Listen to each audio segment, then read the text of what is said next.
it to me it's about, you know, having acknowledgement and having some respect too. So, you know, I don't think it's drama. Drama's gonna be anywhere, honey. So let me just be honest with you on that one. Like, do not think that, you know, drama affects every cultural group. And you know, it's something that I tell you, my friends, it's not easy. There are times that I have cried and I have wished that I was a different cultural group sometimes. Because, you know, when people look at me sometimes, even though I have, you know, I'm going, you know, I'm doing the right things, you know, I'm going to school, I'm, you know, expanding my learning, you know, there's a stress sometimes for me. It's like no matter what I do, I'm looked at as a hoe, or I'm looked at as the hypersexualization that we see, you know, in entertainment sometimes. And that's how I'm viewed. And that's not how I consider myself to be. So those are just things for you guys to consider. You know, I'm not one of these black people out here, you know, being, you know, anti any culture. I'm somebody who I support my people, but as well as I support other cultural groups. That's what social equality is.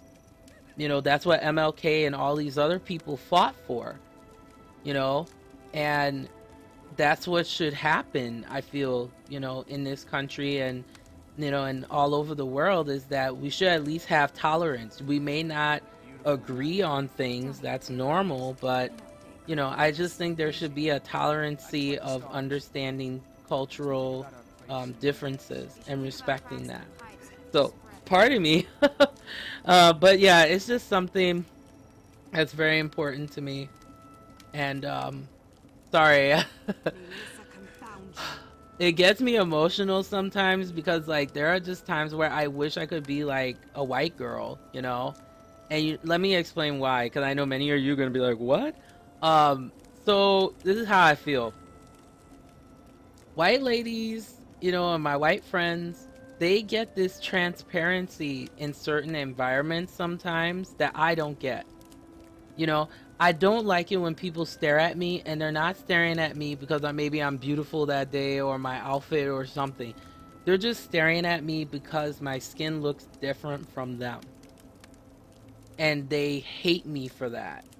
Or they don't, or maybe it's not out of hate, maybe it's curiosity, but it hurts. You know, my friends can go anywhere and they don't feel that unless they're in an environment where, you know, they may be the minority or the quote unquote oddball out, if you want to put it that way. But let me tell you guys another story too. So I was with my friend, you know, awesome girl. She was white, and we decided to go to my hair salon because I needed to get my hair done, of course, to look fab. And while she was there, she noticed that like the people that were at this particular salon kept staring at her and she started to feel uncomfortable. So we had a conversation after I left and I noticed this as well. And I had to, you know, of course, play that, you know, play the mediator and be like, okay, this is my friend. And then, you know, but still some people are not comfortable. Who knows? But after that, we had this conversation, and she's like, "Yeah, people kept staring at me, and I, you know, I felt really uncomfortable, you know, and oh, you know, it's so weird. Like, it was such a weird feeling." And then I told her, I was like, "Well, welcome to being a person of color for one day." Because that's what sometimes we deal with is the strange stares or even to let's even take it out of that scope, like okay, let's say you're someone that's gothic or if you have like piercings or tattoos and stuff, which it should be normal in our society because more and more people have modifications, but they still get stared at and you're treated like you're a freak of nature.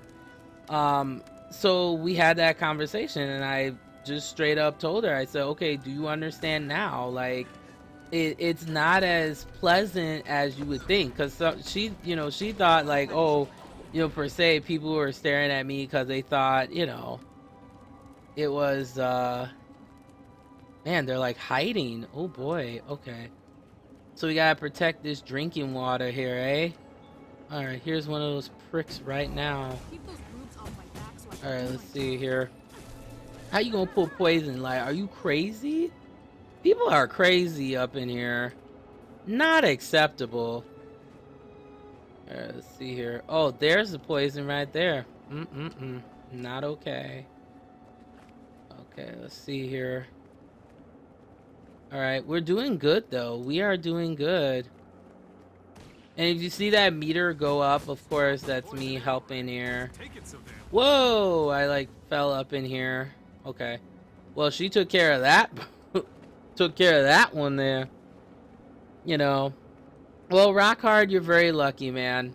I wish I could switch places with you for one day. It would be nice not to, you know, have dirty looks given to you wherever you go sometimes. And it's even worse when you're in an interracial union. Let me tell you, like, I remember I was with this one guy, and of course, you know, doesn't matter, but he was white, and we were just hanging out, just, you know, like any normal people or normal couple or people getting to know each other. And he noticed before me that people were staring, and there was these group of girls. I will never, ever, ever, ever, ever forget that. This group of girls walked by me, and I'm not sure if you guys are familiar with that show Mean Girls, right? And yeah, you going down. Okay, so oh my gosh, I take this game too seriously sometimes. It's embarrassing. Um, so yeah, these girls, it was like Mean Girls, right? And they just just the way they stared at me, I was very uncomfortable. It made me feel really just uncomfortable. And but the guy I was with though at the time, he was a strong man, and I appreciate strong men. I do. And that's why I tend to like older guys too, is because like they get that concept sometimes. You know, sometimes the guys in my age group just don't get that concept, or you know, they think that every girl that's with them is, you know, a hoe. And since I'm not like that, you know, so I prefer them, you know, a little bit older than me because they get it, you know. And this guy was really really nice, and he just gave me that kind of reassurance, which was really nice. And you know, he just told me, he's like, "Hey, don't even sweat it. You know, you're with me. You know." And he got it, but it really shocked him. He was like, "Wow, like this is what, you know, you go through. Like that really sucks, you know." And then I saw him get the reciprocation of that, because white guys who do go out with women of color too are susceptible to the same type of racism, and sometimes it's equal to what their partner can be going through. Um, and it's not fun. It's not pleasant, and no one deserves to feel like that. Honestly, nobody. You know.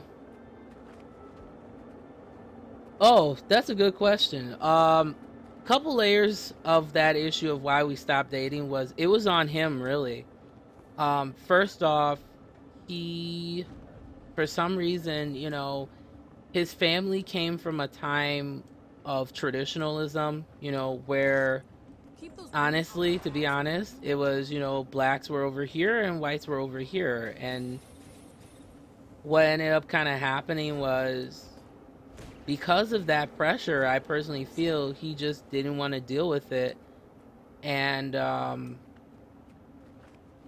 you know, he just wanted to end it like that. And then for me, um, you know, one thing that's kind of important for me is that people, you know, you just respect me, and then you respect my family and stuff like that. And what kind of ended up happening was he was not um he was not cool. What okay, so I pretty much, he explained that to me, that like, because there was a time like we hung out, right? And he did not acknowledge our relationship in front of his family.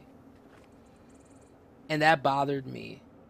heavily, because I feel like if you've invested enough time in getting to know someone and you've made things like official, like you should, and he didn't do that.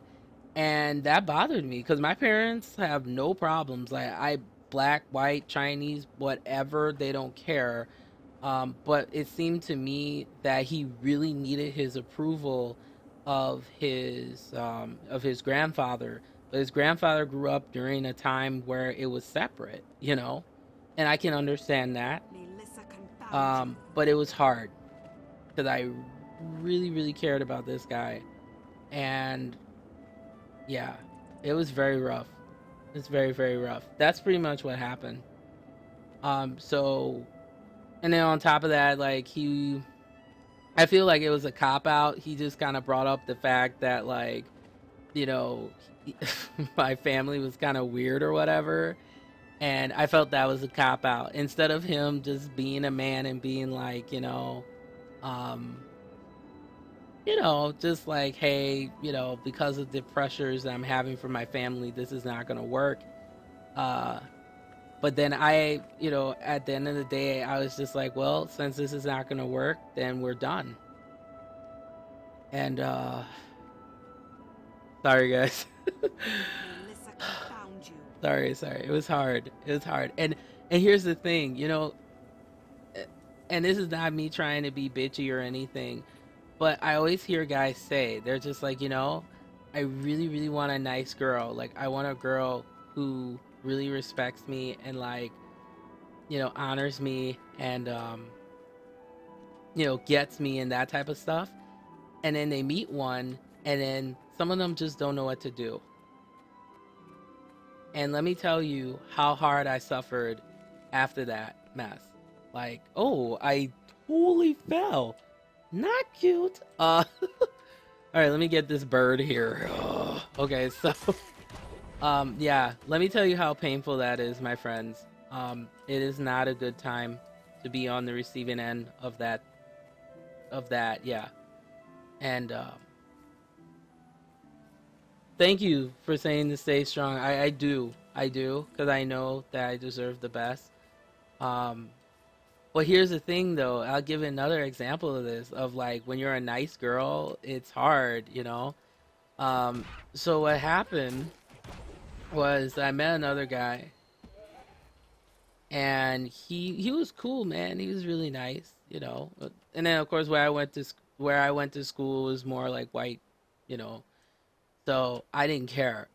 I'm not one of these girls where it's like, I'm gonna be like, how some girls are, where they're like, I only go out with this. Like, I'm pretty open. All I ask is that you smell good, and you take care of yourself, because that's important. I feel like if I am making the effort, to look the best that I do and present myself that way, I just ask for that reciprocation. I am not the clingy type. If you want to go somewhere, fine. All I ask is that you just let me know that you made it, and when you get back to me, cool. You know, that's fine. Like, if you want to talk to me, cool. I'm not gonna be the type where you gotta call me every 5 seconds. Like, yeah. Oh, it was definitely broken. Yeah, it was. Like, there was a time where I just said, I'm done.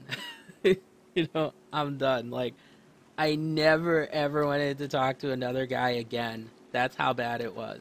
I was done. Um, yeah, it was not a good time. I like how you guys are talking about dicks in here. You guys are so funny. So, but yeah, it was not a good time. And that's what the second guy did too, because, like, I really cared about him, and there was one time that he was sick, right? And I'm the type, like, I'm the nursing type, so if, like, my man's sick, I'm gonna go all out. Like, I'm gonna make sure he's taken care of, that type of thing. If he wants me to look a certain way, I'll do that. Like, that's just how I am. It's, you know, that's the ladies. Let me tell you, that's how you keep a man. Okay, is you make sure that you're that ultimate woman, and that's what I try to do in a non creepy way.